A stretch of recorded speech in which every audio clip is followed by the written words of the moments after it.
الجسد وقت الروح بتفارقه ريحته بتبلش تطلع، لأن الروح هي الستر، هي النور اللي كان مغطي كل شي جوا الإنسان.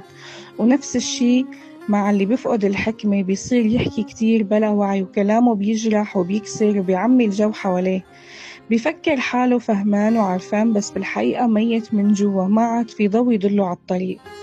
في ناس بس يحكوا كلامهم بيطمن، بتحسوا بريحته الحلوة، وفي ناس أول ما يفتحوا تمهم بتحسوا كأنكم فتوا على غرفة مكتومة فيها تعب ووجع وغيرة.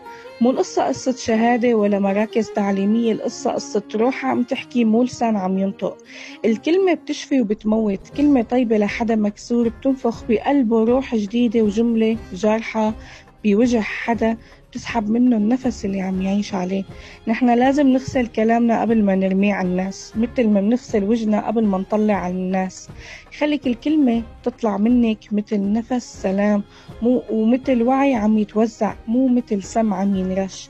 الوعي مو انك تسكتي، الوعي انك تعرفي ايمت تحكي وشو تحكي، وكيف تخلي كلامك يبني مو يهدم. لأني مو كل حكي كلام، وفي كلام ريحته بتفضح صاحبه.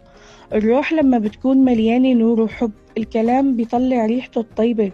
بس لما الروح تموت، الحكي بيصير أذى وبيفضح العتمة اللي جوا الشخص. الوعي مو إنه نسكت، الوعي إنه نعرف شو نحكي وإيمت نحكي وكيف نحكي. الكلمة مسؤوليتنا، يا بتبني إنسان يا بتكسره. لسانك مراية لروحك، مو لذكائك.